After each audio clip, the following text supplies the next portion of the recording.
Hey guys, welcome back to my channel एडुटेक्वा। आज हम पढ़ने वाले हैं credit creation by commercial banks. इसको हम मनी मल्टीप्लायर भी कहते हैं और मनी क्रिएशन भी कहते हैं।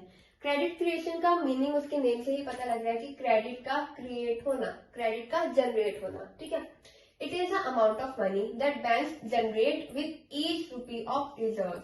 रिजर्व का मीनिंग यहाँ पे है डिपॉजिट, टोटल डिपॉजिट जो भी कमर्शियल बैंक के पास आ रहे हैं, कैश का जो भंडार है, जो भी हमारा डिपॉजिट है, उसको हम रिजर्व कहते हैं। ठीक है, टोटल डिपॉजिट का एक एक रुपी का जो कमर्शियल बैंक एक एक रुपी को बहुत सारे रुपीज में कन्वर्ट कर सकती है, उस प्रोसेस को हम कहते हैं क्रेडिट क्रिएशन या फिर मनी मल्टीप्लायर। ठीक है, अब इसमें हम कुछ एज्यूम करके चलते हैं। ऑब्वियसली बात है, हमें एज्यूम तो करना ही होता है।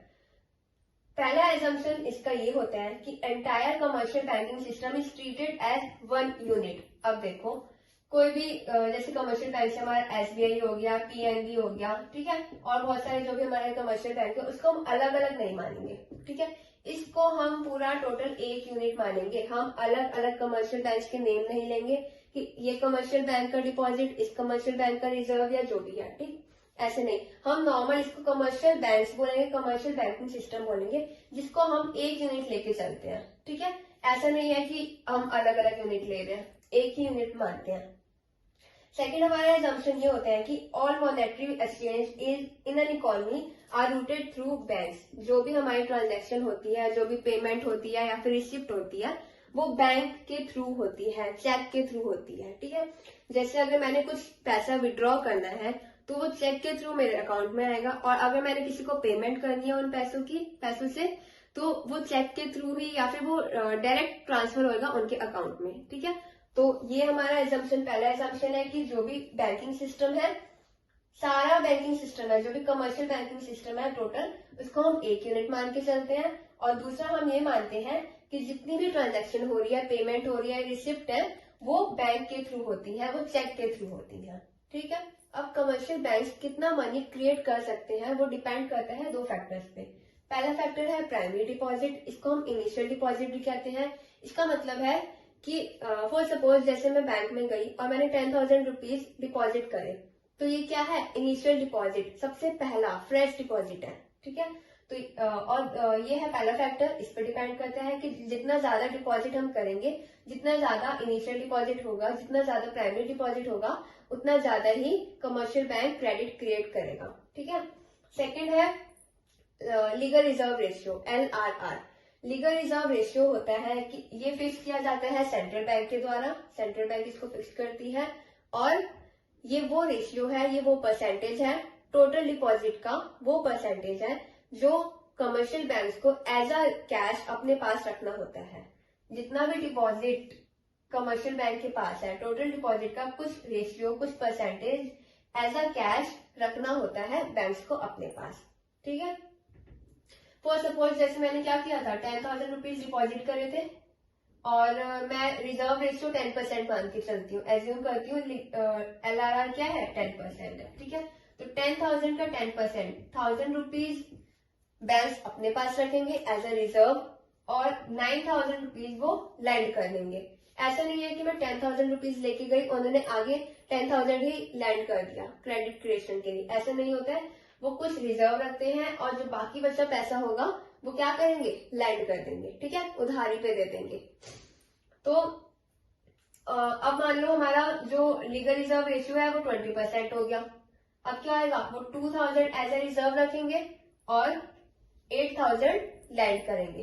ठीक है, तो ये सारा क्रेडिट कितना क्रिएट हो रहा है, किस पे डिपेंड कर रहा है, एक प्राइमरी डिपॉजिट पे और दूसरा लीगल रिजर्व रेशियो पे।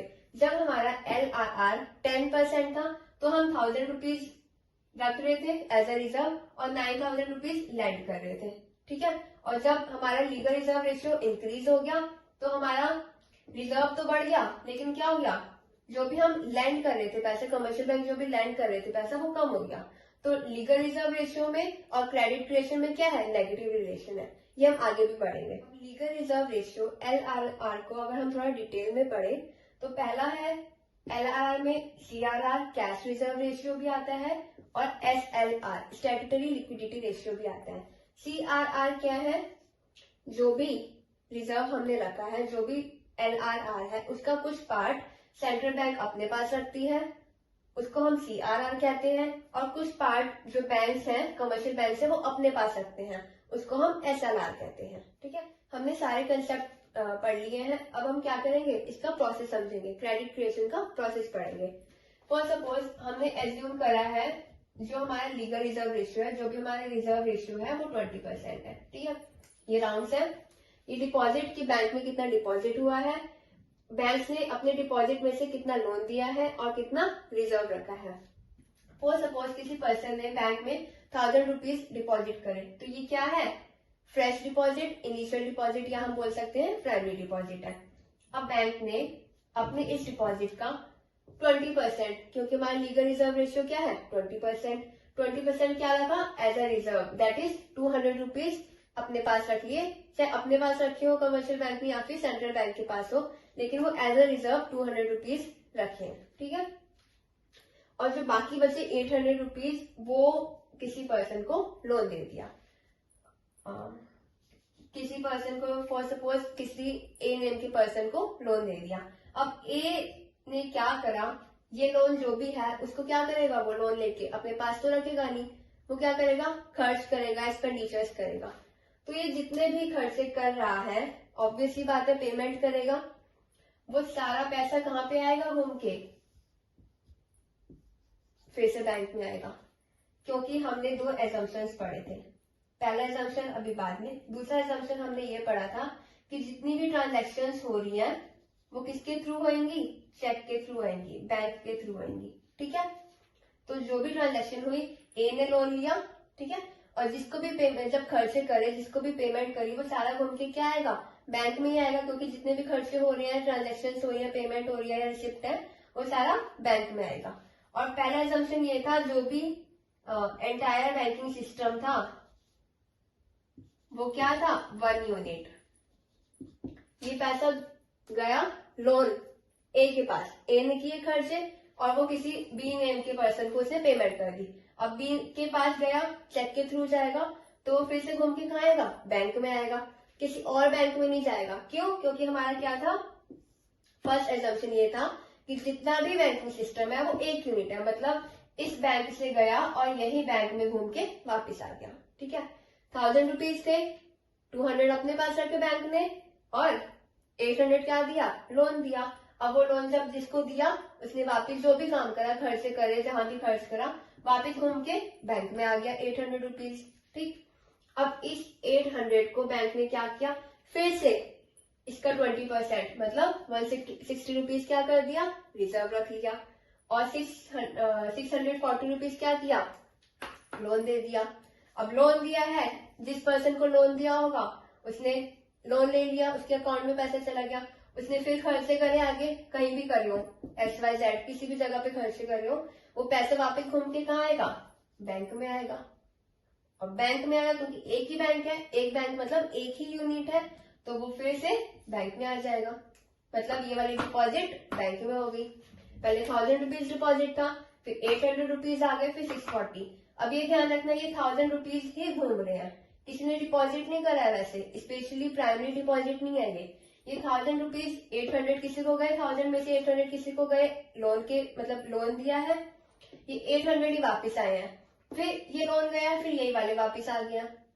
ठीक है, अब इसका 20% 128 रुपीज क्या किया, एज अ रिजर्व रखा, और 512 रुपीज क्या किया, लोन दे दिया, फिर से ये पैसा घूम के आएगा। और ये प्रोसेस तब तक चलता रहेगा जब तक ये टोटल डिपॉजिट जो है 5000 ना बन जाए, ये जो लोन है वो 4000 ना हो जाए, और जो रिजर्व है वो 1000 रुपीज ना हो जाए। अब मैंने ये वाली यूनिट क्यों लिखी है ये अब बताती हूँ। प्राइमरी डिपॉजिट ये थी, ये लास्ट में आके टोटल डिपॉजिट हमारी 5000 बन जाएंगी। लोन हमारा इसका, अब देखो 5000 का 20% 1000 होगा, ठीक है, ये हमारा रिजर्व है टोटल, और इसका 4000 मतलब जो रिजर्व देने के बाद पैसा बचा 4000 रुपीज, ये हमारे एज अ लोन जा चुके हैं। इस 1000 रुपीज को बैंक ने क्या किया, 5000 रुपीज बना लिया, और इस 5000 का ही टोटल 4000 वो लोन पे दे चुके हैं, और 1000 अपने पास रिजर्व भी रख लिया। ये देखो प्राइमरी डिपॉजिट 1000 था, रिजर्व भी 1000 ही आ गया। ठीक है, 1000 रुपीज डिपॉजिट होने के बाद भी वो 4000 क्या दे चुके हैं, इसी 1000 का 4000 लोन दे चुके हैं, और इसी 1000 को इसने बैंक में क्या कर दिया, 5000 बना दिया। ठीक है, ये डिपेंड करता है हमारे एक फॉर्मूला पे जिसको हम बोलते हैं मनी मल्टीप्लायर। और मैंने स्टार्टिंग में ही बताया था, इस प्रोसेस को हम क्रेडिट क्रिएशन भी बोलते हैं, मनी क्रिएशन भी बोलते हैं और मनी मल्टीप्लायर भी बोलते हैं। मनी मल्टीप्लायर का फॉर्मूला होता है 1/LRR। मनी मल्टीप्लायर डिपेंड करता है लीगल रिजर्व रेशियो पे, और ये इनवर्सली इनवर्सली प्रोपोर्शनल है। देखो क्या होता है, हमारा कितना पैसा जनरेट हुआ है, कितना मनी क्रिएट हुआ है, वो डिपेंड करेगा लीगल रिजर्व रेशियो पे। हमारा LRR क्या था, 20%। ठीक है, इसको अगर मैं सॉल्व करूं 1/20 5 टाइम्स 2 5 10। ठीक है, तो जो भी हमारा मनी मल्टीप्लायर है वो 5 टाइम्स है हमारे इनिशियल डिपॉजिट से। जो हमारा इनिशियल डिपॉजिट था वो 1000 रुपीज था, और जो हमारा टोटल यहाँ पे डिपॉजिट आ चुका है, मतलब 1000 रुपीज का कितना पैसा जनरेट हो गया है, 5000 रुपीज। ये क्या है, प्राइमरी डिपॉजिट का 5 टाइम्स है। तो मनी मल्टीप्लायर हमारा क्या है, 5 टाइम्स है इनिशियल डिपॉजिट का। अब मान लो मैंने जो ये हमारा लीगल रिजर्व रेशियो है, अभी तो 20% था, अब इसको कर दिया 50%, मतलब लीगल रिजर्व रेशियो क्या हो गया, बढ़ गया 50। ठीक है, 1/50 ये आएगा 2 टाइम्स। मतलब जो भी हमारा मनी मल्टीप्लायर है, मनी क्रिएट हुआ है, वो 2 टाइम्स क्रिएट हुआ है। जैसे अगर मैं यहाँ पे भी करूँ इसको, 1000 रुपीज मेरे प्राइमरी डिपॉजिट थे। ठीक है, इसका 50% हमारा मतलब 500 रुपीज क्या हो गया, रिजर्व है, और 5000 एज ए लोन है। यही लोन वापिस आएगा 500, और सॉरी यहाँ 500 है, 500 का ही 50% मेरा कहाँ गया, एज ए लोन गया, और 50% मेरा रिजर्व आ गया। फिर 250 यहाँ पे आ गया, डिपॉजिट में आ गया, और 250 का 50% एज ए रिजर्व जाएगा, और 50% मतलब 125 रुपीज कहाँ जाएगा, एज ए लोन जाएगा। और यहाँ पे जो मेरे डिपॉजिट आएंगे